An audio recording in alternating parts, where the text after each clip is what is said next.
Alhamdulillah.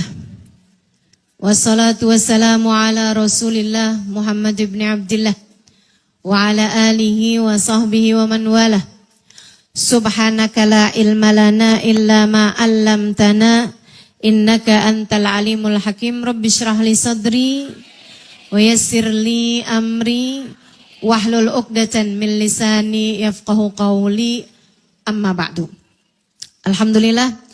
Sama-sama kita hormati, kita muliakan para ustadzah, para pimpinan-pimpinan pondok pesantren, pimpinan-pimpinan majelis ta'lim, para tokoh masyarakat, dan juga tim Firqah,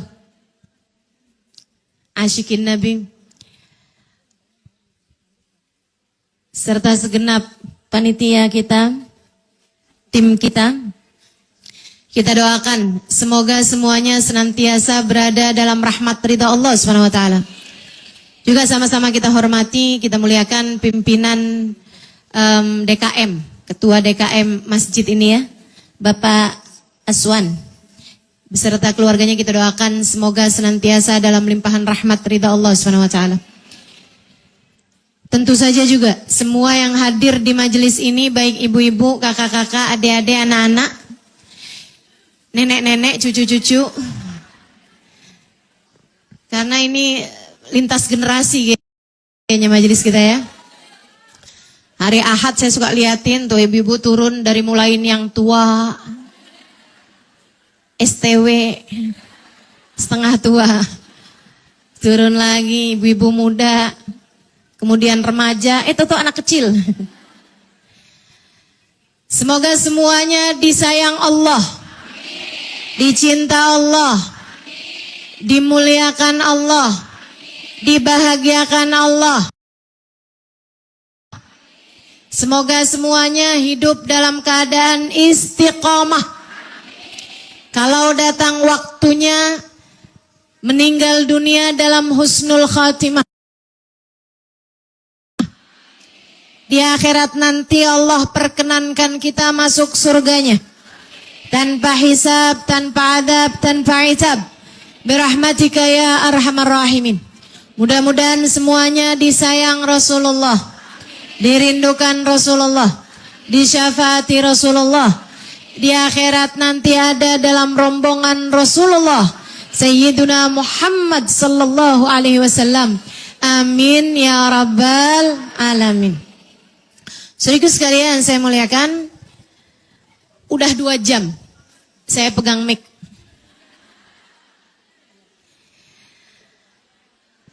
Tapi bismillah, masih akan 1 jam ke depan.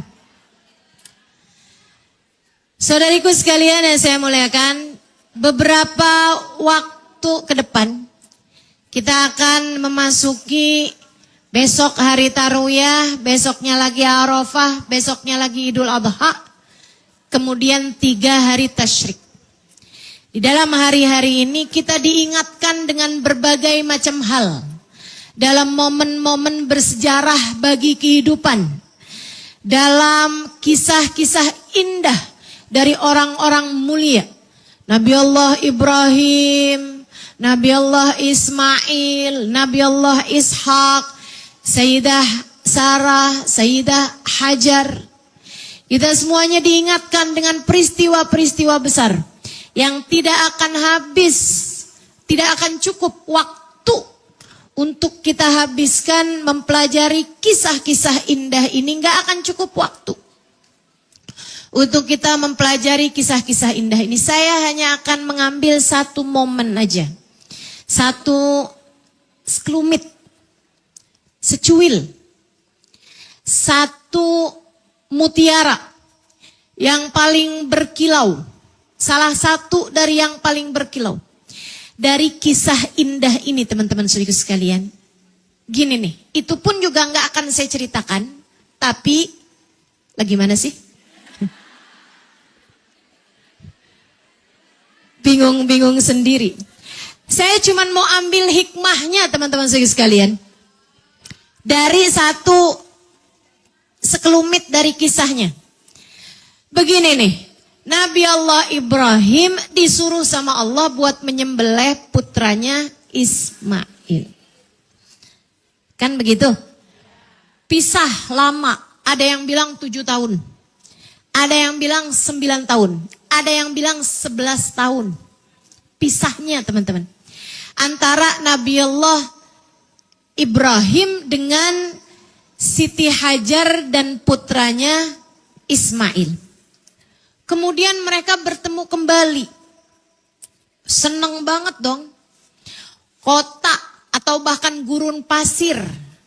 Bukit-bukit bebatuan. Ghairi dizar'in yang gak ada satupun tumbuhan di sana.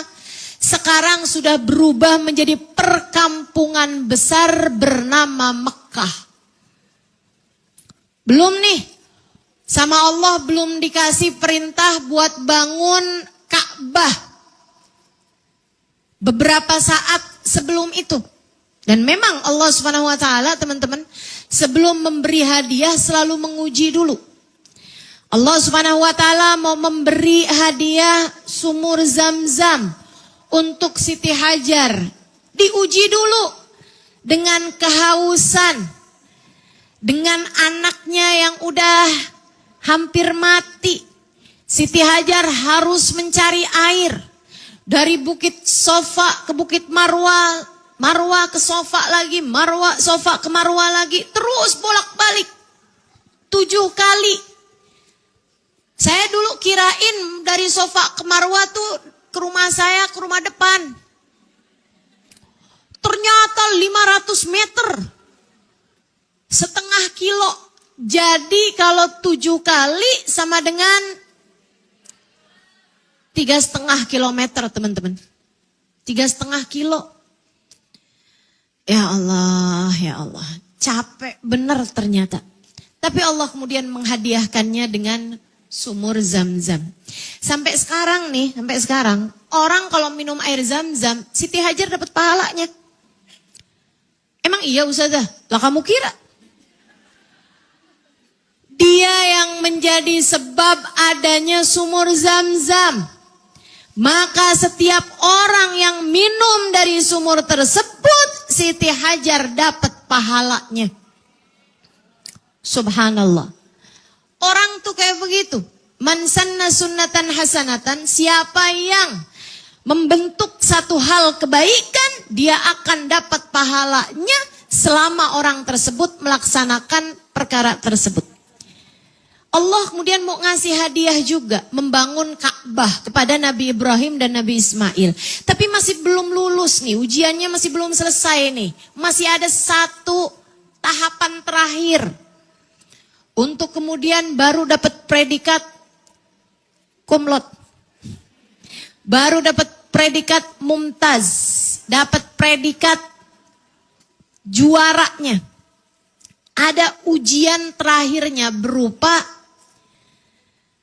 malam 8. Allah kasih mimpi. Kayak nanti malam nih. Mudah-mudahan mimpi kita juga bagus. Nabi Ibrahim mimpi nyembelih anaknya. Mimpi doakan. Mimpi kan bukan tidur Ustazah. Mimpimu. Kalau dibilang Nabi Ibrahim itu loh. Kan cuman mimpi. Cuman mimpi itu kalau itu datang padaku padamu. Cuman mimpi. Tapi nabi-nabi tahu mimpi seorang nabi adalah wahyu dari Allah Subhanahu wa taala. Emang gak mungkin gitu Ustazah bunga-bunga tidur? Enggak ada ceritanya. Apalagi kalau mimpinya dari setan tuh. Mimpi dikejar orang gila. Pernah gak? Mimpi jatuh dari bangunan tinggi. Pernah gak? Ada lagi nih yang mimpi kebelet pipis.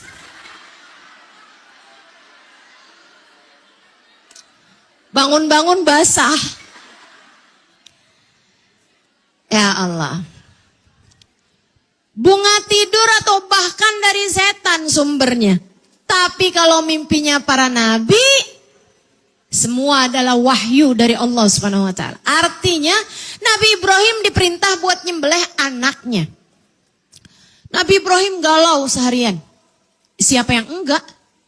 Baru ketemu loh ini sama anaknya.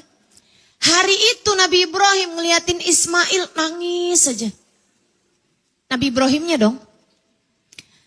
Nangis saja. Ngeliat Ismail makan, nangis, ya ampun. Anak saya nih. Akankah saya menyembelihnya dengan tangan saya? Ngelihat Nabi Ismail zikir, Nabi Ismail sholat, Nabi Ismail senyum, Nabi Ismail ketawa. Ya Allah, rasa hati. Ibu-ibu, saya nggak ada anak. Ibu-ibu nih yang ada anak lebih bisa bayangin mestinya. Kayak apa bu? Diperintah Allah buat nyembelih anaknya.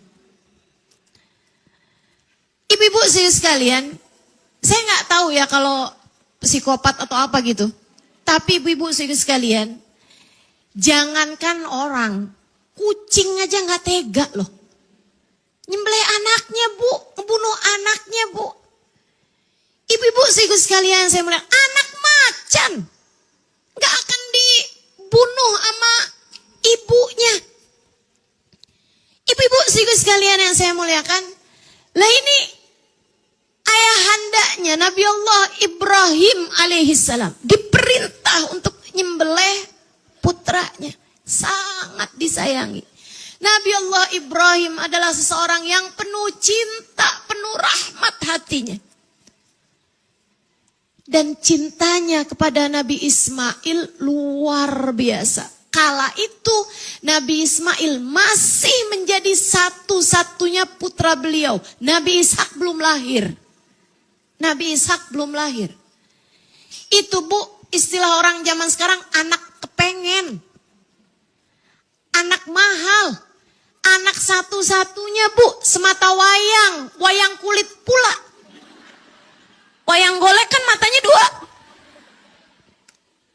Ibu-ibu sekalian, kebayang kayak apa? Tungguin. Sampai malam berikutnya. Malam 9. Ngimpi juga yang sama. Artinya Allah perintahkan beneran nih. Besokannya lagi Nabi Ibrahim gak sanggup juga. Belum sanggup buat ngerjain. Bukan berarti gak mau ngerjain. Gimana caranya nih, gimana caranya nih. Lebih deras lagi air mata mengalir dari kedua matanya. Jadi pertanyaan, kenapa nih bapak saya? Katanya Nabi Ismail. Jadi pertanyaan Siti Hajar, kenapa nih suami saya? Tapi mereka beradab. Ini perempuan-perempuan beradab nih ya. Gak yang, kenapa lu bang?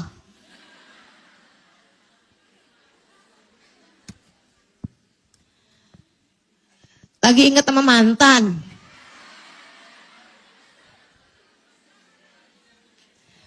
Bawaan suudon aja. Suudon aja. Ayo nih para istri. Belajar. Buat jadi istri yang menenteramkan. Belajar buat jadi istri yang menenangkan. Kadang-kadang gak semua hal bisa diceritakan. Emang laki-laki sama perempuan tuh beda. Beda. Perempuan bercerita untuk mencari solusi permasalahan. Jadi ya perempuan itu, kok Ustazah tahu? Nah, saya kan perempuan juga. Saya lihat diri saya sendiri. Bu, kita nih perempuan, kalau punya banyak masalah, lebih cerewet dari biasanya. Bawaan pengen ngomong aja gitu. Bawaan cerewet aja. Bawaan pokoknya harus kita keluarin gitu. Kita tuh bercerita, mau nyari solusi. Walaupun kadang-kadang solusinya datang bukan dari orang. Tapi dari diri kita sendiri. Enaknya gimana ya, cerita nih sama orang nih. Mendingan kayak gini aja, gak bisa kayak gitu. Ngapain nanya kalau gak didengerin. Pokoknya harus keluar aja gitu. Masya Allah, Masya Allah. Ibu-ibu sekalian, Nabi Ibrahim nggak begitu. Laki-laki itu nggak gitu. Laki-laki nggak gitu. Laki-laki bercerita sesudah masalah selesai. Kalau udah masalahnya selesai, baru biasanya dia cerita. Kemarin tuh ada masalah begini begitu, tapi sekarang udah selesai semuanya gini gitu. Gitu biasanya. Biasanya.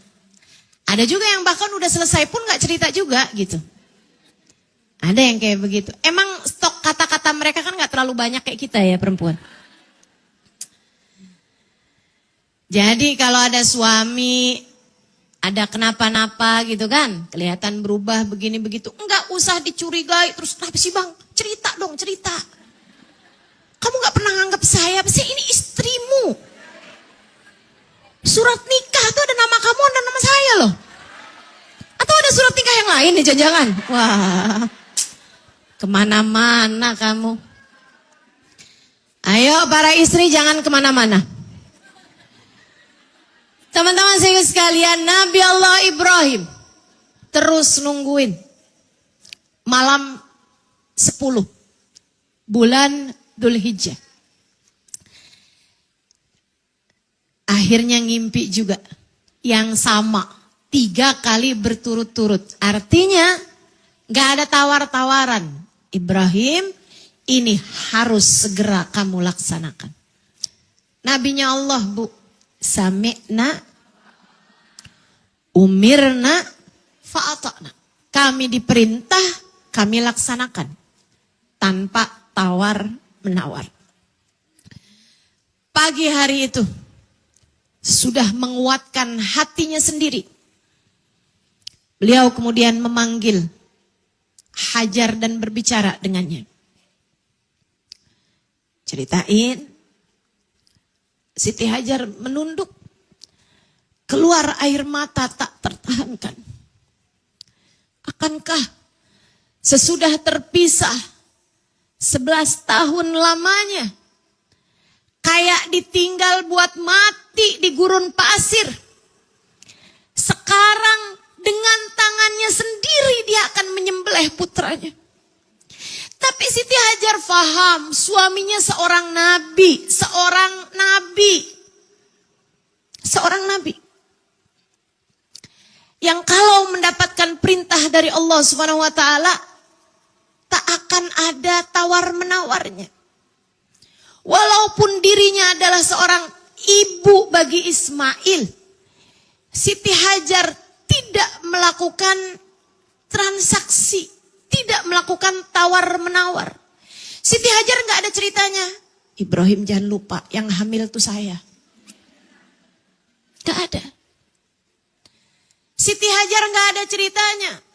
Kamu tahu sakitnya melahirkan kayak apa, Ibrahim? Ibrahim, kamu nggak tahu rasanya menyusui anak kita. Untuk kemudian kamu tinggalkan di gurun pasir, kamu nggak tahu rasanya. Saya dari sofa ke Marwah 7 kali dalam keadaan lapar, haus untuk menyelamatkan anak kita, dan sekarang kamu akan menyembelihnya dengan tanganmu. Ayah, macam apa dirimu itu, Ibrahim? Nggak ada gitu. Nggak gitu.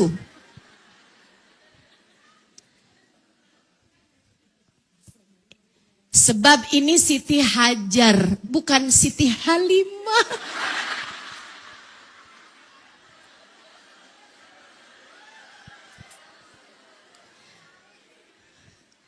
Itu sebabnya kenapa yang diuji ujian berat itu Siti Hajar, Siti Sarah, Siti Khadijah, Siti Aisyah, Siti Fatimah. Yang diuji dengan ujian-ujian besar. Siti Maryam, Siti Hana, yang diuji dengan ujian-ujian besar tuh orang-orang hebat, perempuan-perempuan hebat. Bukan kayak kita ini, teman-teman. Kita mau ujiannya gitu-gitu aja, WhatsApp nggak dibales. Ujian kita kan gini-gini aja, disesuaikan. Allah sesuaikan. Teman-teman kita bikin grup, kita nggak dimasukin. Betul? Tetangga bikin hajatan kita nggak diundang. Ujian kita kan gitu-gitu doang teman-teman saudaraku sekalian. Kenapa gitu? Innal bala. Kata Nabi Muhammad. Muwakkalun bil anbiya. Thummal awliya. Thummal adna. Bal adna. Ujian. Allah subhanahu wa ta'ala berikan. Kepada para nabi yang paling tinggi. Kemudian kepada para wali. Kemudian sesudahnya. Pada orang-orang soleh. Semakin rendah nilainya, semakin ringan pula ujiannya.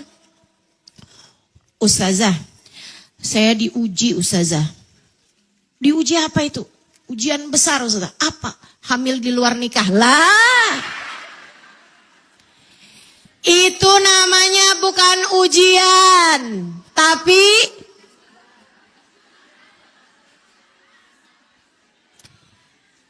antara musibah atau azab dari Allah itu ya. Karena kamu melanggar aturan-aturan Allah. Karena kamu melanggar aturan-aturan Allah. Na'udzubillah min dzalik. Saudaraku sekalian saya muliakan. Ini hamba-hamba tercinta di sisi Allah SWT. Ujiannya besar. Faham Siti Hajar bahwa suaminya adalah seorang nabi. Beliau hanya menunduk dalam. Seraya mengatakan, apapun yang Allah perintahkan, wahai Ibrahim, apapun yang Allah perintahkan. Coba tuh. Bisa gak kamu dalam hidup punya kalimat kayak begitu? Buat hatimu, buat hatimu. Tiap kali ujian dalam kehidupan terasa begitu berat. Hatimu menunduk dalam seraya mengatakan, aku ridho apapun yang kau putuskan dalam kehidupan ya Allah. Saat kamu lagi dikasih sakit, ridho ya Allah apapun yang kau putuskan. Apapun yang kau putuskan. Sampai umur jelang 30 belum kelihatan hilalnya jodoh. Aku ridho apapun yang kau putuskan ya Allah. Udah nikah gak dikasih-kasih anak. Apapun yang kau putuskan ya Allah. Lagi dicinta ataupun bahkan lagi dibenci. Apapun yang kau putuskan ya Allah. Anak lagi sakit. Apapun yang kau putuskan ya Allah. Sakitnya semakin parah. Apapun yang kau putuskan ya Allah. Anakmu kemudian meninggal dunia. Apapun yang kau putuskan ya Allah. Apapun yang Allah putuskan. Ditinggal mati orang-orang yang kita sayang. Atau ditinggal hati oleh suami yang kita cintai. Apapun yang kau putuskan ya Allah. Aku akan ridho. Dan aku akan tetap di jalanmu. Tuh, cakep. Hamba-hamba tercintanya Allah tuh cakep. Saya bayangin Allahnya seneng banget nih sama model hamba kayak begini. Bukan yang dikasih sehat, bikin dosa. Dikasih sakit, gak terima. Dikasih panas, kegerahan. Dikasih hujan, ngeluh mulu, jemuran gak kering-kering katanya. Ya Allah, ya Allah.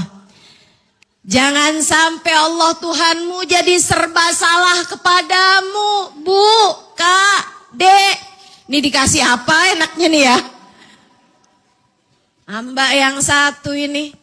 Gak ada syukurnya, gak ada terimanya. Na'udzubillah min dzalik. Na'udzubillah min dzalik. Yuk belajar, belajar. Terus dalam hidup kita mesti belajar. Bagian paling beratnya adalah menyampaikan kabar duka kepada yang dimaksud, yaitu Ismail. Berat loh itu Bu, berat itu. Menyampaikan kabar duka tuh gak main-main. Bahkan sampai dikasih inian tuh, pastikan dulu orang yang mau kamu kasih kabar itu dalam keadaan udah kenyang, dalam keadaan udah mandi.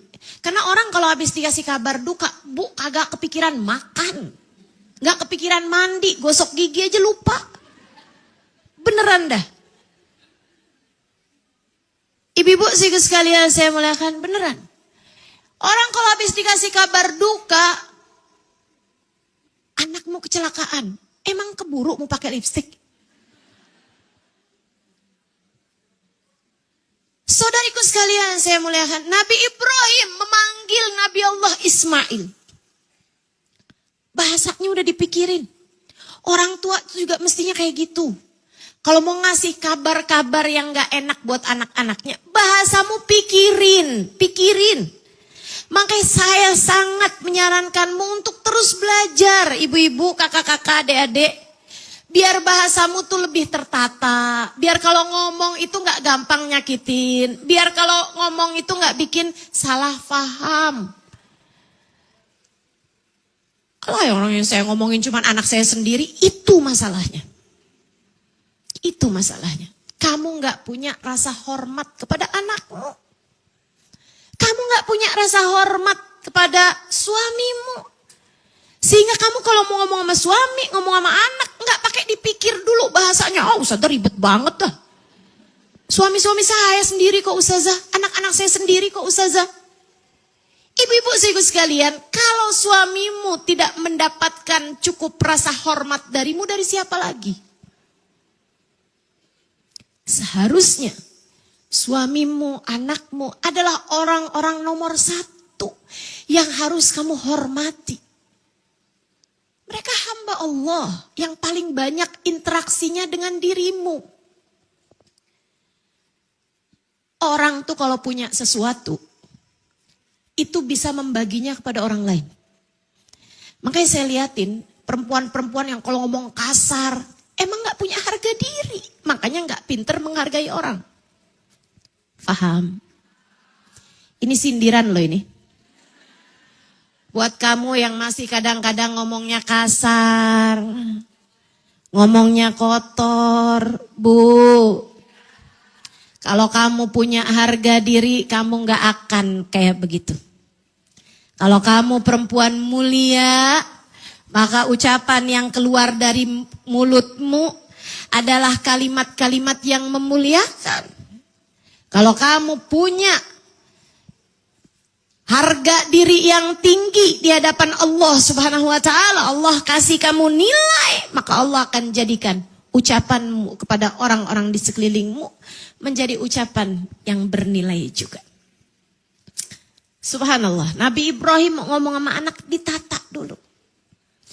Makanya sampai sekarang, Bu, sampai sekarang, saya bisa memberikan kepadamu seminar parenting. Cara komunikasi sama anak hanya dari kata-katanya Nabi Allah Ibrahim kepada anaknya kala itu. Ya bunai, panggil dengan panggilan kesayangan. Ra'aitu anni adbahuka, prioritaskan kalimat bercerita. Fangdur mada taro, tanyakan perasaan anak. Itu 3 komunikasi yang Nabi Allah Ibrahim ajarkan untuk jadi cara berkomunikasi kita. Orang tua kepada anak, bahkan antar manusia kepada sesama manusia. Kamu kalau pengen dapat respeknya orang, kamu kalau pengen dapat respeknya orang, teman-teman saudaraku sekalian, tuh 3 hal tersebut gunakan untuk media komunikasimu. Cara kamu berkomunikasi. Saudaraku sekalian yang saya muliakan, tuh kan, saya pakai panggilan yang kira-kira kamu sukai. Jadi doa. Saudariku sekalian yang saya muliakan,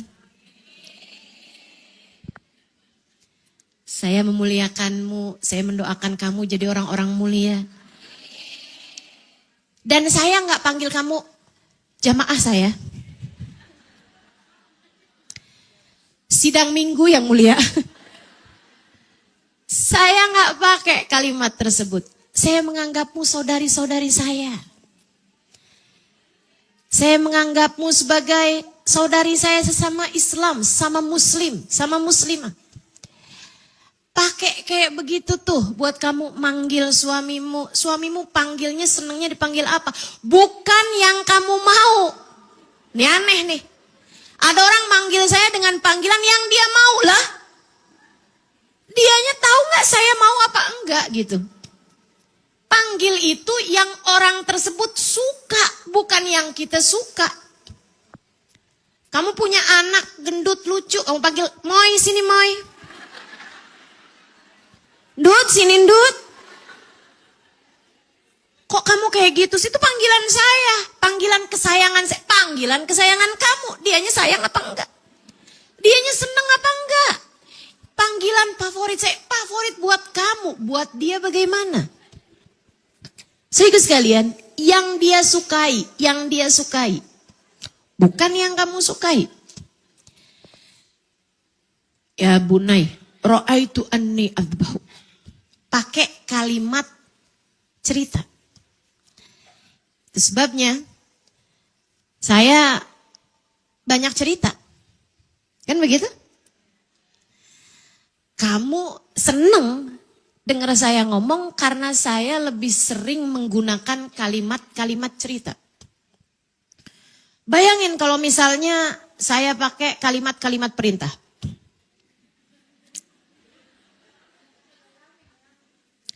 Berkurbanlah. Umur udah segini gak ngerti kurban juga. Gak seneng orang dengernya, gak seneng. Gak seneng.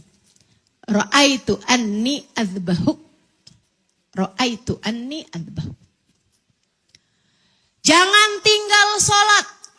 Nah kan, kalimat perintah.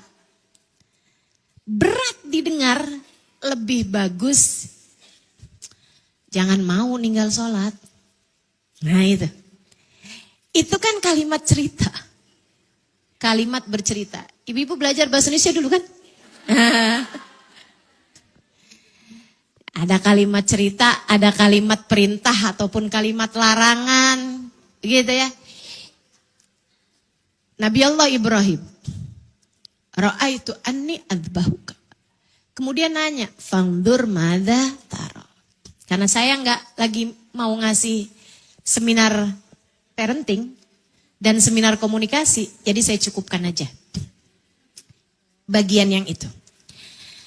Bagaimana pendapatmu wahai Ismail? Indah luar biasa kalimat-kalimatnya Nabi Ibrahim. Tapi subhanallah teman-teman saya sekalian. Nabi Ibrahim dengan segala kekaguman saya atas beliau. Nabi Ismail tidak kalah mengagumkannya dari itu sebagai jawabannya. Saya berharap ada masanya ketika hati saya bisa mengatakan hal yang sama dengan yang diucapkan Nabi Allah Ismail kala itu. Ketika badai ujian menghantam hatinya, beliau dengan serta-merta menjawab, ya abatif al-matu'mar. Satajiduni insyaallahu minas sabirin. Duhai ayahanda, jika memang engkau diperintahkan, laksanakanlah. Engkau akan mendapati diri ini mampu bersabar, insya Allah. Subhanallah, subhanallah. Itu kalimat indah luar biasa. Kamu bisa ngomong kayak begitu dengan enak, lega hati, nggak ada apa-apa. Kalau kamu lagi datang hal-hal yang menyenangkan dalam hidup. Tapi kalau misalnya lagi datang hal-hal berat dalam hidup. Anakmu terbaring tak berdaya. Di ranjang rumah sakit. Atau bahkan di ICU. Mampukah kamu saat itu berkata kepada Allah, ya Allah, apapun yang kau putuskan untuk diri ini, laksanakanlah. Engkau akan mendapati diri ini mampu bersabar atas segala ujianmu ya Allah.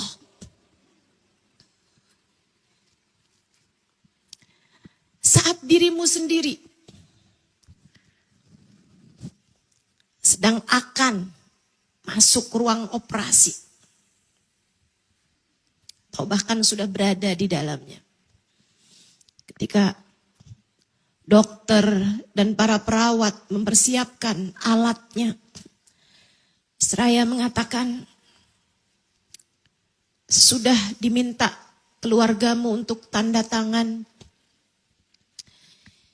Ini bisa apapun terjadi ya, karena operasinya bahkan tingkat keberhasilannya hanya 50% misalnya. Mampukah saat itu hatimu untuk berkata, ya Allah, apapun yang kau putuskan, laksanakanlah. Aku akan mampu bersabar menghadapi semuanya.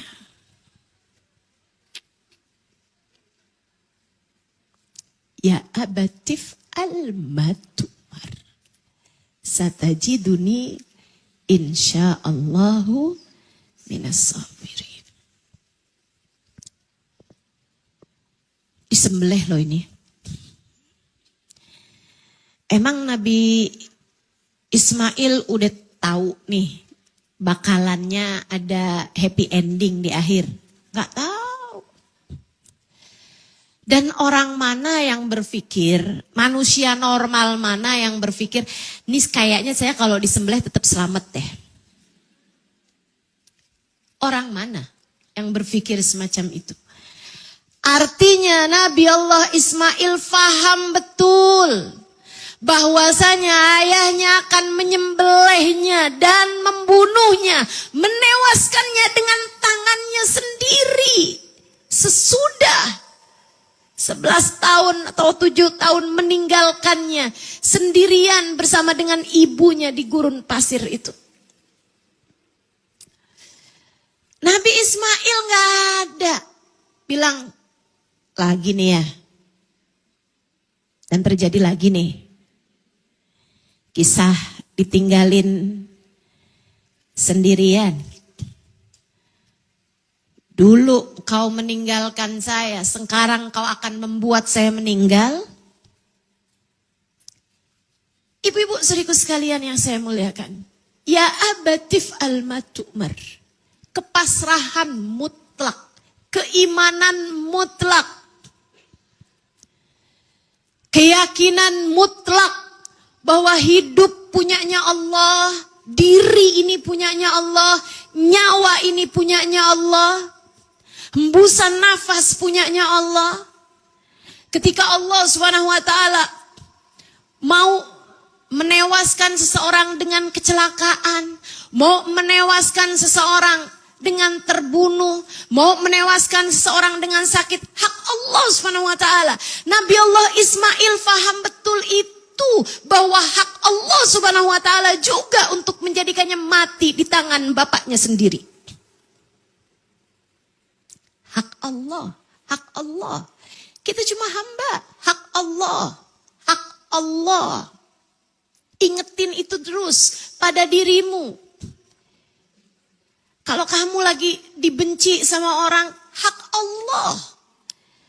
Kalau kamu lagi dipuja sama orang, hak Allah juga. Jangan kegeeran. Kalau Allah lagi bikin kamu sehat, hak Allah. Kalau Allah lagi bikin kamu sakit, hak Allah.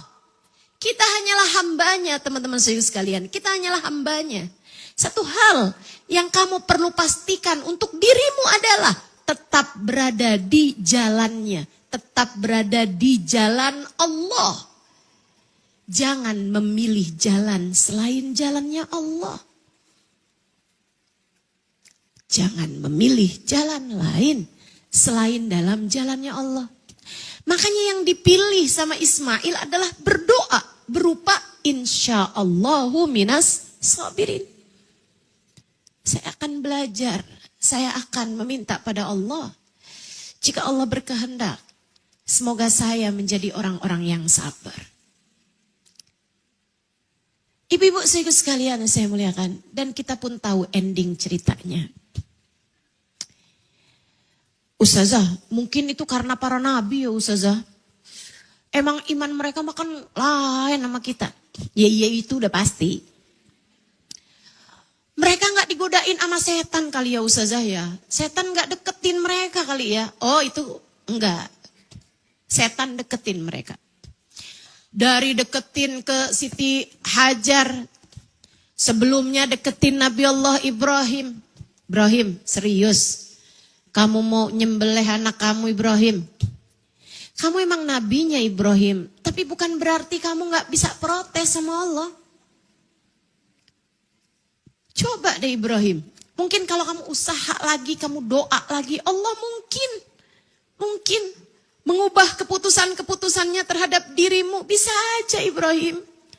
Kamu kurang usaha, kamu kurang ikhtiar. Kamu kurang berdoa Ibrahim. Apa yang dilakukan Nabi Allah Ibrahim? Diambilnya batu, dilempar. Ikhsya ya la'in. Enyahlah kamu wahai yang terkutuk. Pergilah kamu, jangan deket-deketin saya, wahai terkutuk. Bu, itu nunjukin bahwa setan itu profesional. Udah godain segala macam orang. Udah godain segala macam manusia.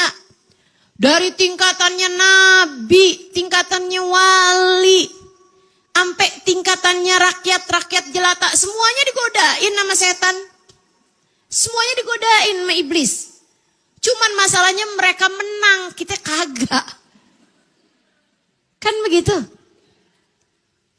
Ustazah, saya semalam gak tahajud. Oh kenapa? Digodain setan. Nah itu dia masalahnya. Saya malah jadi curiga nih, jangan-jangan selama ini setan tuh gak cukup godain kita loh. Katanya setan ngapain? Gak digodain aja udah tergoda. Apalagi belakangan nih ya, pas setan baca, ada bapak bunuh anak. Ada ibu bunuh anaknya, ngelamin anaknya. Kali setan jadi mikir, ini mestinya yang baca ta'awud saya nih. Ya Allah, aku berlindung dari kejahatan manusia yang terkutuk. Katanya setan. Ya Allah, ini manusianya udah lebih jahat dari setan teman-teman. Apalagi kalau kita baca ya, kaum Zionis itu loh sama Gaza. Anak di sekolah diturunin bom. Ada yang lagi nyiapin makan, ditembak. Itu pada kemana itu ya, kemanusiaannya, hatinya gitu. Kayaknya nih emang udah jadi sebab setan-setan pada mohon perlindungan dari kejahatan manusia nih kayaknya. Ya Allah, ya Allah. Jangan sampai hati kita mati teman-teman. Mudah-mudahan Allah tetap hidupkan hati kita. Amin. Amin. Datang ke Siti Hajar. Jar.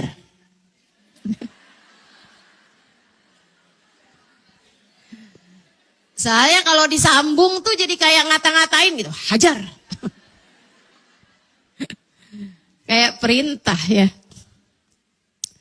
Kamu biarin aja tuh suami kamu. Abis dulu dia ninggalin kamu di gurun pasir ini sama anak kamu. Sekarang dia dengan tangannya sendiri loh membunuh anak kamu.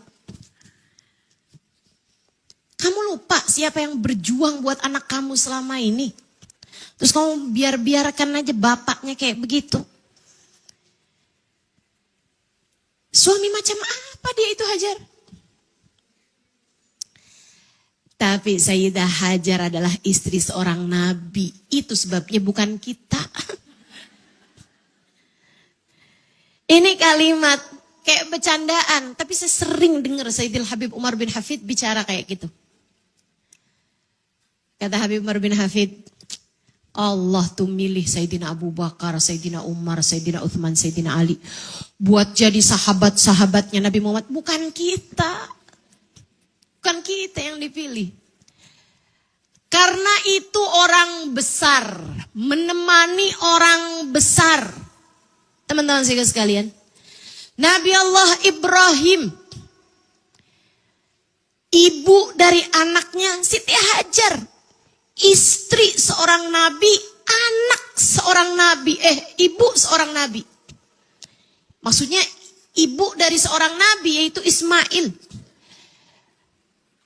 Haruslah orang besar memang, dengan jiwa besar, dengan hati besar. Yang gak gampang digodain sama setan. Bangun waktu tahajud nih, ngantuk-ngantuk. Kamu kan tadi malam habis capek. Oh banget, bener. Tadi malam kan juga kamu kurang sehat. Oh banget.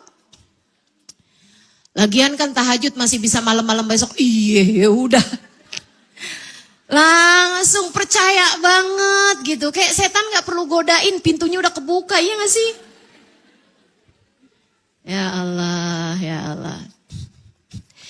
Ini nih, guru saya Sayyidil Habib Umar bin Hafid juga pernah cerita. Orang tuh kalau udah tua banget ya, kayak di atas 100 tahun gitu. Banyak yang Allah bukain pintu hijab sampai bisa ngelihat setan. Itu ada tuh, memang ada tuh. Sama kayak anak kecil kalau sebagian. Dan orang tua juga sebagian ya.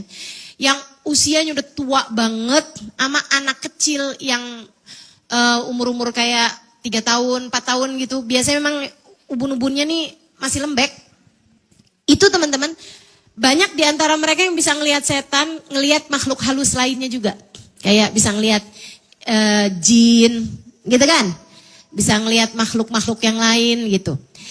Itu tuh, anak kecil sama orang udah tua sekali gitu. Ada salah satu orang tua, tapi gak soleh-soleh amat lah dia. Cuman karena dia umurnya udah tua, Allah bikin dia terbuka hijab bisa ngelihat setan. Dia ketemu sama setan. Lagi bawa kunci banyak. Dia bilang, Tan.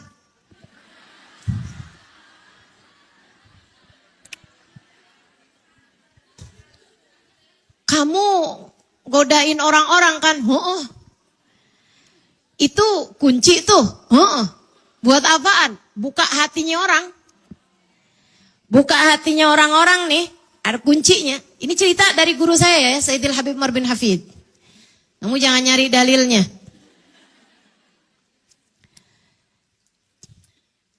Terus dia nanya sama setan tersebut. Mau tahu dong kunci yang kamu pakai buat godain saya yang mana? Setan yang liatin. Terus dia bilang, kamu pikir perlu kunci? Orang udah ngablak begitu.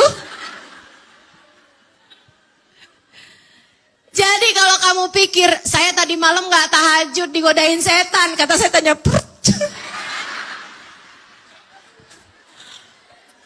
kamu pikir saya segitu gabutnya godain kamu?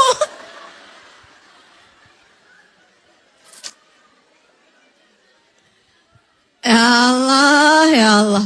Kata setannya, lah kita kan udah bestie.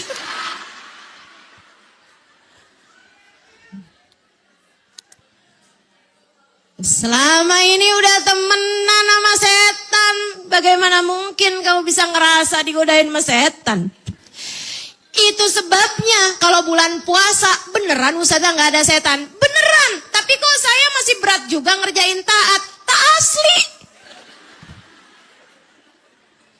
Saya kok masih ngerjain dosa juga, ya asli.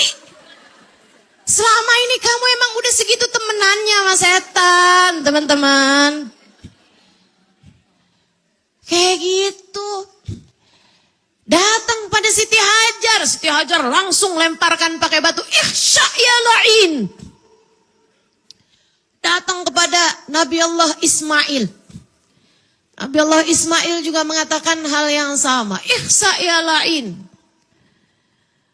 Nyalah kamu wahai yang terkutuk. Langsung bisikannya. Langsung jatuh, habis. Tak berdaya, setan-setannya. Makanya sampai sekarang orang yang haji itu tanggal-tanggal dari mulai malam 10, jadi malam Idul Adha, ada kesunahan untuk lempar jumroh. Simbolis teman-teman, simbolis. Ya, bukan berarti kamu kalau lempar jumroh lu lempar setan, bukan. Bukan, kamu pikir setannya ngumpul semua gitu di situ? Setan Jakarta ditarik balik. Enggak gitu ceritanya. Itu simbolis, ngerti simbolis enggak sih? Ini saya mesti sampaikan ini ya, harus saya tegaskan ini karena mohon maaf. Kayaknya selama ini tuh yang banyak beredar tuh kayak gitu, terutamanya buat orang-orang yang nyampein manasik tentang lempar jumroh. Yang dengarnya ibu-ibu orang kita nih, orang Indonesia nih, yang gak ngerti makna simbolis, lempar setan. Wih, Bu tahu waktu saya haji, abis saya lempar jumroh, memang selesai sampai hari ketiga gitu ya. Dan itu udah sepi gitu waktu saya lempar jumroh itu, sampai saya bisa depan, sampai saya bisa lihat isinya kubangannya yang orang buat lemparin batu. Bu, isinya gak cuma batu, ada bakyak. Ada sendal jepit swallow. Beneran serius banyak banget. Begitu lihat saya udah tahu nih, jonggol nih. Citayam, condet, ada condet juga ya. Tebet. Ya Allah. Lah yang punya bakyak siapa lagi kalau bukan orang Indonesia? Yang punya sendal jepit swallow siapa lagi kalau bukan orang Indonesia? Lah kok bisa kepikir ngelemparin sendal swallow kalau nggak karena lempar setan nih? Kayak nggak ngerasa cukup pakai batu kecil gitu kan? Kayaknya habis dia nih yang godain saya nih. Habis kelar batu-batunya kan 7 kan gitu kan?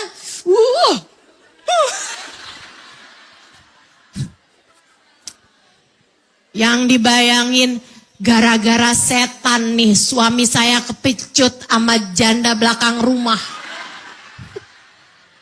Lemparnya pakai dendam. Allahu Akbar. Simbolis Bu. Simbolis. Ngerti gak sih? Tuh. Kita mesti pinter-pinter buat melemparkan batu-batu keimanan ke arah bisikan-bisikan setan dalam hati kita. Kita harus pandai membisikkan ke dalam telinga hati kita bisikan-bisikan keimanan yang membuat hancur bisikan-bisikan setan saat datang dalam hati kita. Udah pasti aja. Ada aja kok, banyak banget. Bisikan setan selama kita duduk aja banyak banget. Ini jam berapa sih nih ya?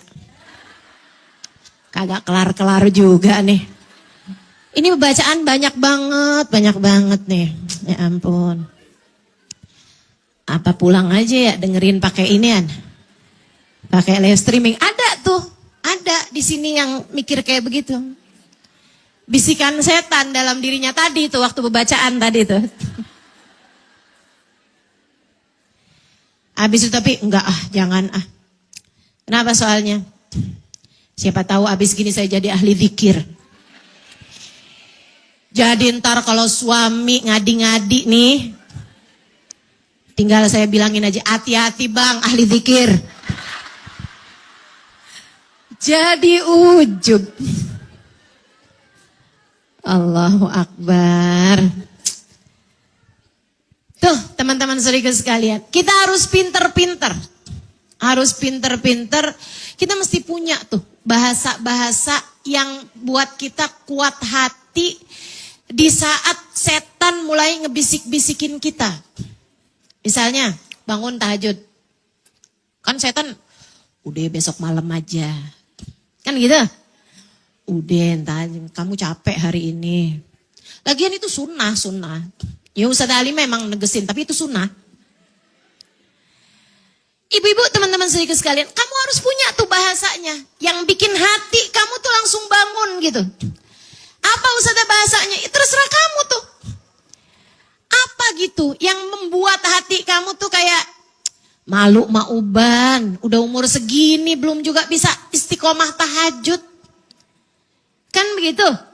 Kamu harus punya tuh kata-kata.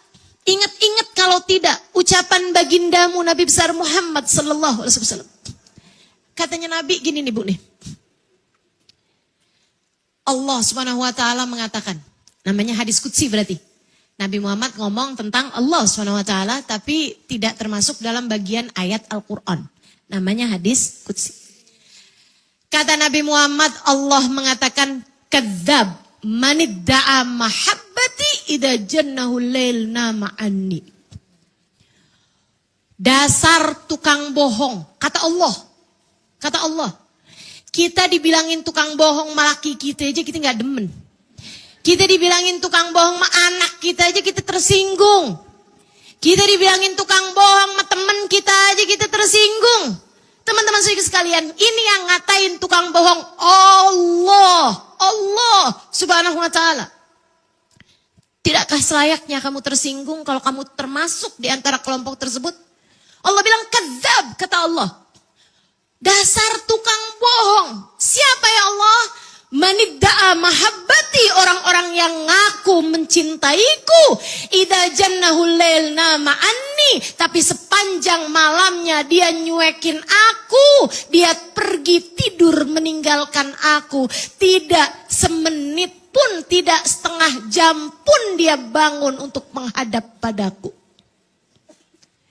Alaisal muhib yuhibbu an yakhluwa bihabibih. Bukankah kekasih senang berdua-duaan dengan kekasihnya? Teman-teman saudara sekalian saya muliakan. Jadi kalau kamu lagi malas banget tahajud besok malam aja. Kadzab. Manidda'a mahabbati idza jannahu lail namaan, ya Allah saya bukan pembohong ya Allah. Bismillahirrahmanirrahim. Itu. Kamu harus punya tuh kata-kata kayak begitu. Yang bisa kamu jadikan sebagai batu-batu kerikil untuk kamu lemparkan setan-setan yang menggoda dirimu itu. Kalau kamu lagi mau males ngerjain sholat, ntar aja dah. Masih panjang kok waktunya. Mau ngerjain sholat berjamaah tapi malas banget antar aja dah. Gitu kan? Kamu harus punya tuh batu-batunya. Kayak gimana contohnya Ustazah? Lah, mau diajarin juga. Soalnya ini Ustazah setannya udah gak mempan kok saya bilangin. Ibadah wajib, iya tahu. Gitu. Setannya udah lebih inian, iya tahu rukun iman kedua. Ya Allah, rukun Islam kedua katanya setan gitu. Sehingga sekalian saya muliakan, kalau kamu lagi males-malesan gitu, kamu tinggal bilang aja. Siapa yang penting bakal mentingin Allah? Bismillah. Kalau kamu pengen dipentingin sama Allah, maka pentingkanlah Allah. Kita punya banyak hajat-hajat teman-teman. Lagi pula sering saya sampaikan sama kamu. Orang kalau masih diinginkan sholat artinya diinginkan sama Allah. Itu tuh, kamu inget-ingetin itu. Bahwa ketika orang sholat bukan hanya karena dia mau sholat. Tapi karena dia masih bernilai di sisi Allah. Sehingga Allah mengizinkannya untuk menghadapkan diri padanya. Di saat orang gak sholat, bukan hanya karena dia gak mau sholat. Bukan karena dia gak mau sholat. Tapi karena dia udah gak punya nilai di sisi Allah. Sehingga Allah tidak sudi menerima dia menghadap padanya. Makanya kalau lagi sholat gak ya? Aduh males banget nih. Lagi nanggung. Lagi belanja. Di Shopee. Kayak nanggung gitu. Tinggal nyari satu barang lagi belum ketemu. Apaan? Jilbab. Udah 3 hari. Nyarinya 3 hari belum ketemu juga. Allahu Akbar, Bu.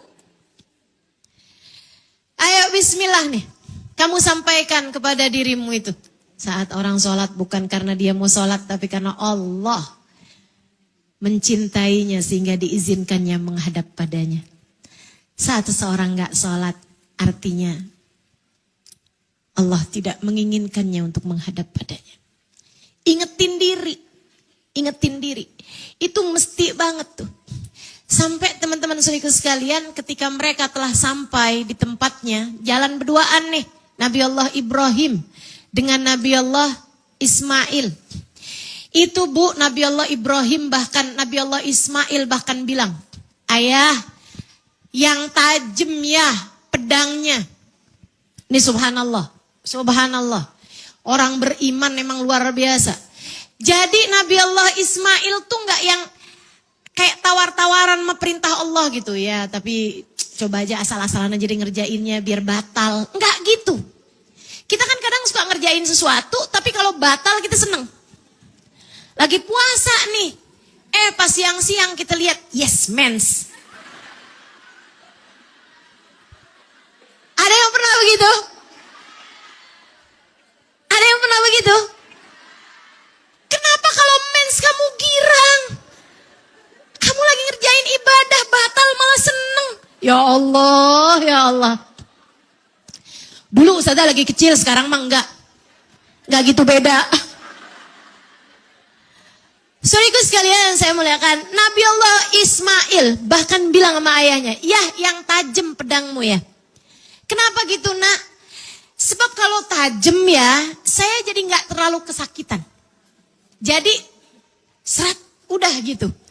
Saya nggak terlalu kesakitan. Saya takut kalau pedang ayah tumpul, gitu ya. Akhirnya jadi berkali-kali kan. Jadi susah kan. Kalau kayak begitu ya, saya takutnya kesakitan, saya teriak, ayah jadi nggak tega sama saya. Ayah nantinya batalin urusan ini ya. Yang tajam ya, iya Nak. Bu, sampai ayahnya mastiin. Ini Nabi Allah Ismail udah baringan di tempatnya itu. Itu Nabi Allah Ibrahim mastiin lagi, najemin lagi pedangnya. Di batu tuh ditajemin lagi. Digosok lagi pakai batu gitu. Biar kenapa? Biar udah pasti banget nih tajamnya. Dengan lelehan air mata, Bu. Dengan lelehan air mata. Anaknya kemudian udah baring, udah siap di situ. Beliau malah sebelum berangkat tuh udah bawa kain. Ditanya sama bapaknya, kain buat apa Nak?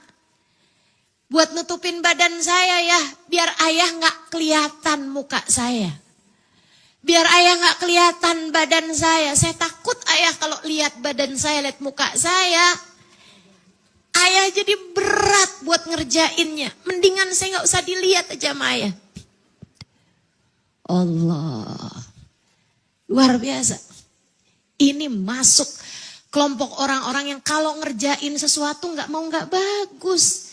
Dia ngerjain sesuatunya tuh harus bagus. Nih ayah saya mau nyembelih saya. Kita laksanakan perintah Allah dengan profesional.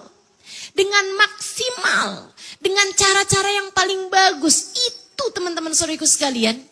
Salah satu hikmahnya. Innallaha yuhib min abdin idza fa'ala syai'an atqana. Allah seneng sama hamba yang kalau ngerjain segala sesuatu dia mengerjakannya dengan cara yang paling maksimal. Dengan cara yang profesional. Kamu jadi istri yang profesional. Profesional menghibur suami, profesional punya kata-kata yang manis yang bisa kamu katakan pada suamimu. Bagian dari profesional. Kamu jadi apa aja yang profesional. Saya belajar buat jadi orang yang menyampaikan dengan cara yang profesional. Saya pelajari dulu, saya gak akan nyampein sesuatu di luar batas kemampuan saya. Ustazah nanti bicara tentang penyakit ini ya Ustazah. Saya bukan dokter. Saya gak akan bicara sesuatu hal yang di luar batas kemampuan saya. Ustazah nanti singgung-singgung urusan politik ya Ustazah. Saya nggak ngerti. Apa pendapat Ustazah tentang pemerintahan zaman sekarang? Mohon maaf, nggak ngerti. Bukan Ustazah sok-sokan. Nggak ngerti. Nggak ngerti. Makanya kalau kamu dengerin saya nggak pernah. Ustazah nggak pernah ya. Ngurus-ngurusin urusan-urusan politik gitu kan. Gini gitu apa segala macam. Ustazah ini nggak punya kepedulian sama negara. Bukan saya nggak punya kepedulian sama negara. Saya peduli sama negeri ini. Saya doakan harga plastik turun. Itu yang saya ngerti. Itu yang saya ngerti. Katanya harga plastik lagi naik, iya kan? Itu yang saya ngerti. Walaupun saya juga ada syukurnya harga plastik naik. Mudah-mudahan ibu-ibu yang berencana operasi plastik jadi batal. Plastiknya beda Ustazah. Nah itu kan saya gak ngerti tuh. Makanya kenapa ada plastik dalam operasi? Padahal kagak ada plastik-plastiknya di situ. Jadi teman-teman saudaraku sekalian yang saya muliakan, ngerjain segala sesuatu dengan profesional. Ya kan? Jadi mikir nih, kita nih jadi hambanya Allah profesional, pernah enggak? Ya Allah, ini saya ketawain diri saya sendiri teman-teman. Ya ampun, kayaknya jadi hamba Allah gak pernah profesional. Ini yang satu ini nih Halimah Ali terus nih. Ya Allah, ya Allah. Mudah-mudahan Allah jadikan kita profesional. Sholat yang profesional. Pernah? Pernah. Zikir yang profesional. Pernah. Baca sholawat yang profesional. Pernah. Aduh ya Allah. Baca Quran yang profesional. Pernah. Mudah-mudahan Allah jadikan kita hamba-hambanya yang mengerti bagaimana menjadi hamba Allah Subhanahu wa taala insyaallah. Yang jadi ibu profesional lah. Ya kan? Beberapa waktu yang lalu ada pembicaraan sama beberapa teman saya. Dia bilang, "Ustazah, kayaknya Ustazah belakangan sering sakit ya." Saya bilang, "Iya kayaknya ya. Habisnya umi saya meninggal." Habis umi saya meninggal. Iya kayaknya Ustazah. Bagaimanapun ya Ustazah, bagaimanapun. Bagaimanapun. Ustazah kehilangan seseorang yang dengan rela hati menengadahkan tangan, mendoakan Ustazah, bahkan sebelum mendoakan dirinya sendiri. Saya bilang, iya banget, iya banget. Iya banget. Terus tuh, pembicaraan kami berlanjut, umi saya, kalau ada apa-apa, akan datang ke umi saya. Hal-hal berat dalam hidup, namanya orang hidup kan ada aja hal-hal beratnya. Kamu jangan kepo. Ada aja, namanya orang hidup tuh udah, namanya hidup ujian mesti ada aja. Apaan Ustazah? Teman-teman bikin grup Ustazah gak dimasukin? Ya, salah satunya. Enggak lah ya. Ada lah namanya orang hidup kan ada ujian-ujiannya gitu. Dulu-dulu tuh kalau saya lagi merasa berat gitu hidup, saya akan ketemu umi saya gitu. Cerita? Enggak bahkan. Teman-teman tahu? Saya gak cerita sama umi saya takut ngebebanin umi saya. Dan umi saya juga gak nanya. Hebat kan? Profesional banget tuh jadi umi. Jadi umi itu enggak harus permasalahan anaknya tahu. Kamu jadi ibu enggak harus permasalahan anakmu kamu tahu.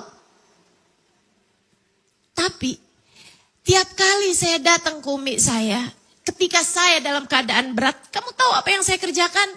Saya akan menangis dalam pelukan umi saya. Para ibu jadilah profesional. Siapkanlah selalu dadamu. Siapkanlah selalu pelukanmu untuk anak-anakmu. Saya hanya akan nangis di dada umi saya. Saya pernah bahkan menangis berdiri di pelukan umi saya Hampir setengah jam lamanya. Dan umi saya nggak ngapa-ngapain, teman-teman. Beliau hanya membiarkannya dipeluk sambil beliau tepuk sambil bilang, nggak apa-apa nak, nggak apa-apa, nggak apa-apa nak, nggak apa-apa, nggak apa-apa, nggak apa-apa. Profesional jadi ibu. Hanya satu kalimat. Kayak bikin seluruh dunia saya masih baik-baik aja gitu. Tapi tentu selain daripada itu, tengadah tangannya mendoakan saya di waktu malam.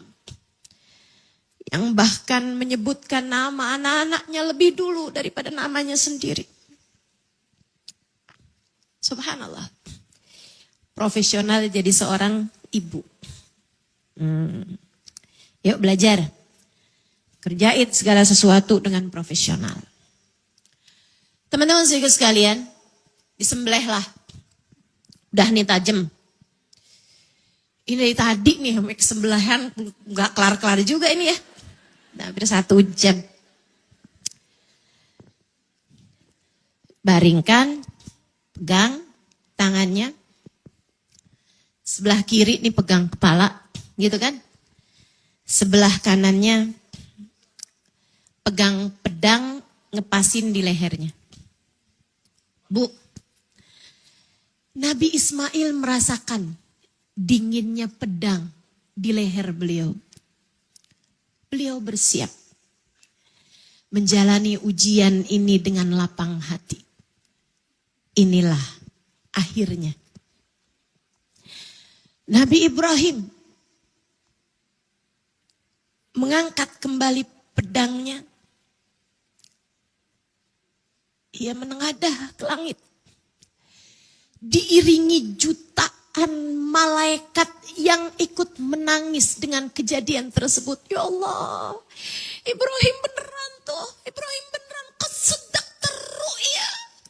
Kamu telah sungguh-sungguh menepati perintah Allah lewat mimpimu itu, wahai Ibrahim.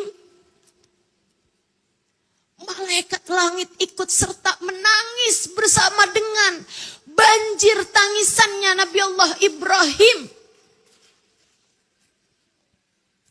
Nabi Ibrahim kemudian letakkan kembali pedang tersebut di leher Ismail.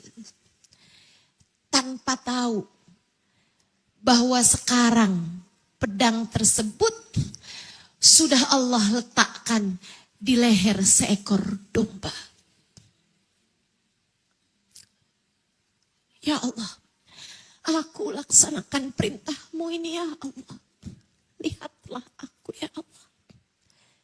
Aku tepati perintah-Mu. Apapun yang Kau perintahkan ya Allah. Apapun yang Kau perintahkan ya Allah. Apapun yang Kau perintahkan ya Allah. Bismillahi Allahu Akbar. Darah mengalir membanjiri tangan Nabi Allah Ibrahim. Air matanya ikutan deras, sederas darah yang ada di tangannya. Nabi Ibrahim menangis. Ya Allah, telah kulaksanakan perintah-Mu ya Allah. Telah kulaksanakan perintah-Mu ya Allah. Sungguh telah kulaksanakan perintah-Mu ya Allah. Jutaan malaikat-malaikat ikut serta menangis bersama dengan tangisannya.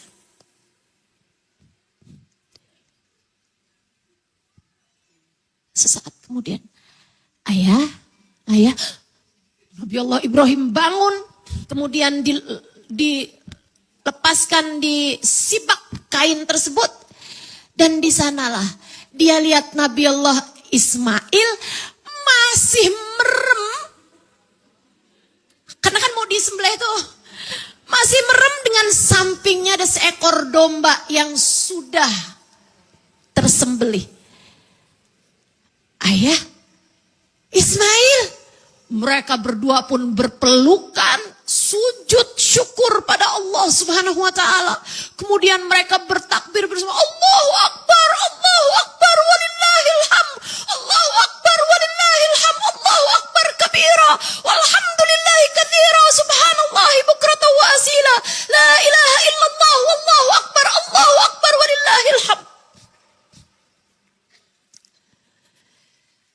Mereka pun kemudian membawa jasadnya atau tubuhnya domba yang sudah mereka sembelih tersebut. Bersama dengan iringan, takbir, suara malaikat-malaikat di atas langit sana yang bergemuruh ikut serta bertakbir pada hari tersebut. Sehingga disebut dengan nama Idul Adha. Hari Rebahan Kurban.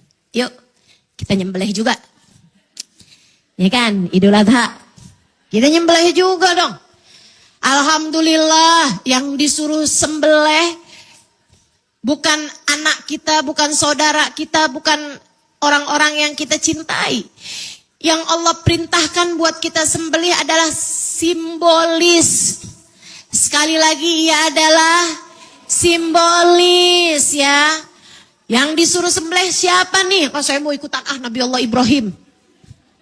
Siapa tahu nanti digantiin dengan unta. Terus yang kamu sembelih apa? Anak tetangga Ustazah boleh gak? Astagfirullah. Astagfirullah. Gak bisa. Yang disuruh sembelih adalah unta. Yang disuruh sembelih adalah sapi atau kerbau. Yang disuruh sembelih adalah kambing.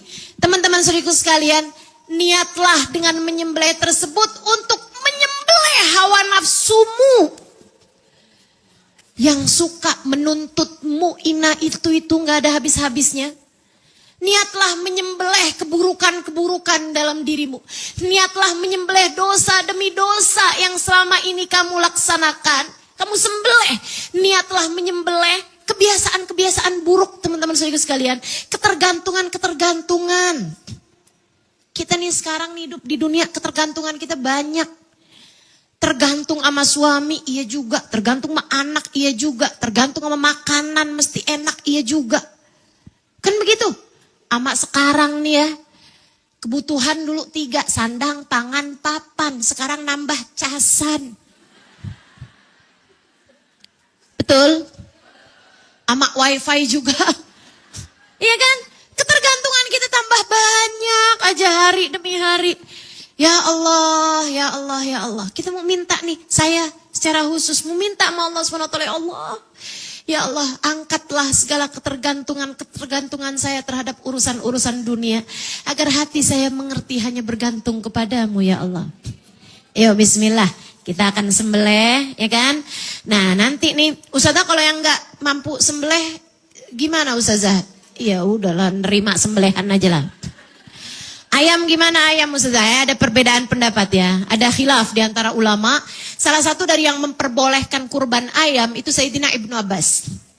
Sahabat Nabi Muhammad SAW, Sayyidina Ibnu Abbas itu salah satu di antara yang berpendapat boleh kurban ayam. Tapi tolong didengarkan sampai habis ini ya. Tolong ini ya. Sayyidina Ibnu Abbas punya pendapat, tapi pendapat ini adalah pendapat yang kecil di antara banyak pendapat-pendapat yang lain. Jadi pendapat-pendapat yang lain mengatakan kurban itu cuma sampai kambing. Udah tuh. Bawah-bawahnya kambing gak ada. Ini pendapat kebanyakan mayoritas ulama. Tapi ada di antara ulama yang berpendapat boleh ayam. Ikut pendapatnya Sayyidina Ibnu Abbas. Kenapa Sayyidina Ibnu Abbas memutuskan boleh ayam? Ada ceritanya nih. Nabi lagi kumpul hari Idul Adha sama para sahabat-sahabat. Sore-sore gitu kan. Nabi kumpul nih, entah sore entah malam lah ya. Pokoknya hasil Nabi Muhammad lagi kumpul. Terus nanya-nanya sama sahabat, kamu kurban apa tadi? Unta Rasul. Nah, kamu kurban apa? Kambing Rasul. Kamu unta Rasul. Kamu kambing Rasul. Terus Nabi Muhammad ngelihat ke arah Bilal. Bilal bin Robah, itu teman-teman saya sekalian, hidupnya di masanya hidupnya Nabi miskin. Jadi Nabi senyum-senyum, Nabi Muhammad bilang, kalau kamu Bilal, gitu. Bilal bin Robah bilang, ayam Rasul, gitu. Nabi Muhammad senyum bu, Nabi Muhammad senyum tuh kayak kegelian gitu. Dari sini Sayyidina Ibnu Abbas bilang, kalau nggak boleh pasti Nabi Muhammad akan bilang, kamu ada-ada aja Bilal, gitu kan? Akan bilang gitu, nggak akan senyum gitu. Para sahabat yang lain bilang, justru karena nggak boleh makanya Nabi Muhammad senyum. Maksudnya Nabi Muhammad ketawa tuh justru karena nggak boleh. Ada-ada aja masa ayam, gitu kan? Nah ini mentafsirkan senyumnya Nabi Muhammad Sallallahu Alaihi Wasallam. Sayyidina Ibnu Abbas mengatakan boleh kurban ayam. Tapi sekali lagi ini pendapat kecil di antara mayoritas pendapatnya para ulama yang mengatakan bahwa tidak boleh kurban ayam. Nah, kalau saya berpendapat seperti pendapatnya guru saya. Jadi saya emang gak bisa berpendapat, saya mengikuti pendapatnya guru saya. Gini teman-teman, kurban itu cuma sampai kambing. Tapi kalau kamu belajar kurban, nah itu kalau belajar kurban mak, ikan sapu-sapu juga boleh. Enggak ya, mujair lah seenggaknya. Maksudnya tuh binatang apa aja juga boleh kalau kamu namanya belajar kurban, belajar doang, belajar. Kan begitu ya? Ustazah, anak saya nih ustazah ikutan kurban sama teman sekelasnya, dia nyumbang 100.000. Udah terhitung kurban belum ustazah? Belum. Tapi itu namanya belajar kurban. Namanya orang belajar kan? Nggak apa-apa aja. Nah, saran saya buat kamu yang pengen belajar kurban, kamu bisa sembelih ayam, nggak usah ditaruh di masjid. Apalagi pakai bahasa kata Ustazah Halimah boleh kok. Nggak gitu. Kamu bawa aja tuh ayam ke dapur rumahmu. Kemudian kamu sembelih. Dan jangan bagi dalam keadaan mentah. Masak dulu jadi opor. Biar nggak jadi pertanyaan tetangga. Apaan ya? Sapi bukan. Kambing bukan. Jangan-jangan unta. Ya Allah. Jadi teman-teman saudaraku sekalian, kayak gitu namanya belajar kurban. Sambil bilang dalam hatimu, ya Allah tahun ini baru bisa ayam, tahun depan kambing, napa ya Allah? Gitu. Minta sama Allah SWT. Biar tahun-tahun depan mudah-mudahan Allah kasih kemudahannya. Ustazah boro-boro beli kambing ustazah buat bayar tagihan listrik aja susah. Kamu gak tahu, kamu tuh jangan ngecilin Allah. Ya, kamu ngecilin rezeki kamu sendiri, ya terserah gitu. Tapi jangan Allahnya yang kamu kecilin. Allah kalau mau ngasih bu, jangan kata kambing, unta 7 bisa. Jadi gak usah khawatir gitu. Minta aja sama Allah SWT. Ya Allah, tahun ini saya belajar berkurban dengan saya menyembelih ayam. Ya Allah, tahun-tahun depan mampukan saya ya Allah untuk bisa berkurban dengan kurban yang sebenarnya. Begitu kan ya? Bismillah. Nah itu kurbannya itu dipotong sesudah sholat id. Jadi nggak sah kalau ada kurban dipotong sebelum sholat id. Ya, kalau ada kurban dipotong sebelum sholat id nggak sah. Karena masuk waktunya sudah sholat id. Makanya Memang Idul Adha sunnahnya mengawalkan sholat. Sholatnya lebih awal. Biar waktu kurbannya bisa lebih panjang. Nah, kalau nggak bisa hari itu, Ustazah kalau potong kurbannya malam boleh. Boleh, yang penting dari waktu itu, dari mulai hari Idul Adha, sesudah sholat id, sampai ba'da asar, sebelum maghrib, hari ketiga tasyrik. Jelas? Sebelum matahari terbenam, hari ketiga tasyrik, tanggal 11, 12, 13. Hari ketiganya kan hari ke-13. Sebelum matahari terbenam tuh, pada hari tersebut, masih waktunya sunnah untuk kurban. Begitu ya. Nah, kita potong kurban kita di hari-hari tersebut. Insya. Bagi yang berencana untuk berkurban, jangan potong rambut, jangan potong kuku, jangan donor darah dari tanggal 1 kemarin. Sampai hewan kurbanmu dipotong. Tapi bukan artinya haram. Enggak. Bukan artinya kalau udah terlanjur potong kuku berarti enggak usah kurban. Bukan. Bukan. Artinya adalah bahwa sebaiknya kamu jangan potong rambut, jangan potong kuku, dan jangan angkat darah sebelum hewan kurbanmu dipotong. Biar kenapa? Biar anggota tubuhmu mendapatkan ampunannya dulu sebelum ia terputus dari tubuhmu. Sebab Nabi Muhammad bilang kepada Sayyidah Fatimah, "Ya Fatimah, syhidi laki udhiyatik." Wahai Fatimah, saksikanlah ketika hewan kurbanmu dipotong, dengan kepalanya diampuni dosa kepalamu. Dengan rambutnya diampuni dosa rambutmu. Dengan tangan kakinya diampuni dosa tangan kakimu. Dengan perutnya dan seluruh anggota tubuhnya diampunilah dosa seluruh anggota tubuhmu. Artinya bahwa kuku kita nih kan ada dosanya juga. Ya kan? Rambut kita kan ada dosanya juga. Seluruh anggota tubuh kita nih takutnya ada dosanya juga. Jadinya makanya biarin disembelih dulu kurbanmu. Baru abis itu kalau mau dipotong-potong biarin udah dapat ampunan Allah. Gitu ya. Insya Allah mudah-mudahan Allah mudahkan kamu untuk bisa melaksanakan kurban. Di hari-hari kurban itu Idul Adha sama 3 hari sesudahnya nggak boleh puasa. Nggak boleh puasa karena kamu disunahkan buat makan daging kurban. Entah kamu yang berkurban, entah kamu dibagiin sama masjid dekat rumah. Tapi yang pasti kurbanmu itu silahkan dimakan di hari-hari tersebut. Ya, silahkan kurbanmu itu dimakannya di hari-hari tersebut. Sebaiknya ada kurban, bagian dari daging kurban yang kamu makan di hari-hari tersebut. Insya Allah. Takbiran, nanti saya akan tuliskan takbirannya di Instagram saya, bunyinya. Itu disunahkan dari mulai asar hari Arafah. Jadi bukan tanggal 10. Jadi kamu jangan heran. Ini masih hari Arafah loh. Kok udah ada takbiran? Karena memang masuk takbiran itu teman-teman dari asar hari Arafah. Bahkan ada yang bilang dari subuh hari Arafah. Jadi nanti kalau pas hari Arafah, abisnya sholat kamu dengar suara takbiran di masjid. Atau abis asar nanti kamu dengar suara takbiran di masjid. Itu karena memang para ulama mensunahkan hukum takbirannya dimulai dari hari Arafah ba'da asar. Mulai hari itu sampai malam Arafah itu kan, malam Idul Adha sampai asar hari ketiga tasyrik. Ya, asar hari ketiga tasyrik, setiap habis selesai sholat kamu disunahkan untuk bertakbir. Hanya ketika selesai habis sholat. Jadi kalau yang siangnya, asarnya, malamnya sebelum tidur di hari-hari tasyrik nggak sunnah takbir. Nggak sunnah takbir. Sunnah takbir pada malam hari raya. Dari mulai asar kan, hari Arafah. Udah tuh, sampai maghrib. Malam Idul Adha. Nah, abis maghrib, udah masuk malam kan, sunnah takbiran terus tuh. Kamu dikit-dikit takbiran gitu sunnah. Sampai besoknya selesai sholat Idul Adha. Itu kan, udah abis itu gak sunnah lagi, tapi kamu sunnah untuk bertakbir hanya sesudah sholat fardu. Langsung abis salam. Sebelum kamu baca zikiran-zikiran yang lain. Jelas? Kita habis salam. Assalamualaikum warahmatullahi wabarakatuh. Allahu Akbar, Allahu Akbar, Allahu Akbar. La ilaha illallah, Allahu Akbar. Allahu Akbar, walillahil hamd. Pelan-pelan gitu aja Ustaz. Iya gak usah pakai toa.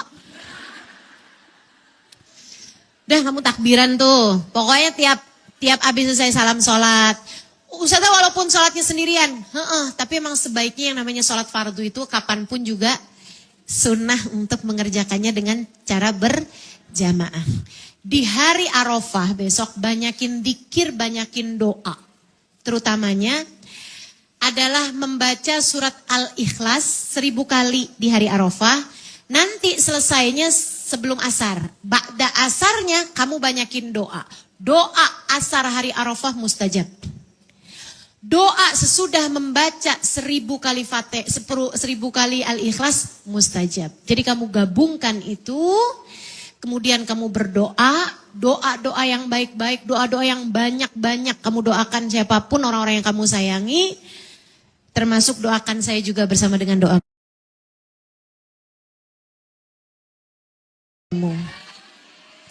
Yang kepengen baca doanya barengan aja di Ustazah. Saya kalau doa sendiri tuh kayak nggak ngerti gitu mesti doa apa. Ujungnya yang saya minta duit lagi. Kayaknya mendingan doanya barengan Ustazah. Boleh doa barengan sama saya. Ikut di tempat masing-masing, kita akan live streaming ba'da asar hari Arafah. Ya, hari Selasa buka, insya Allah mudah-mudahan dikasih kemudahan, semuanya nggak ada halangan. Jam 4 sore nanti ya kita akan baca bersama-sama asar hari Arafah. Insya Rabbana taqabbal minna innaka antas samiul alim, tub alaina innaka antat tawwabur rahim. Bifadli subhana rabbika rabbil izzati amma yasifun. Wassalamun alal mursalin walhamdulillahi rabbil alamin. Mudah-mudahan kita dapat keberkahan dari semua kisah-kisah indah yang telah kita dengarkan. Dan mudah-mudahan kita semuanya bisa mengamalkannya dalam kehidupan. Jadi bekalan besar untuk kehidupan kita di sisa hidup kita insya Allah. Jadi tambah hal amal soleh buat kita dan seluruh keluarga kita. Ala hadhihi niyah bikuniyatin sarihah wa ila hadratin nabi al-fatihah.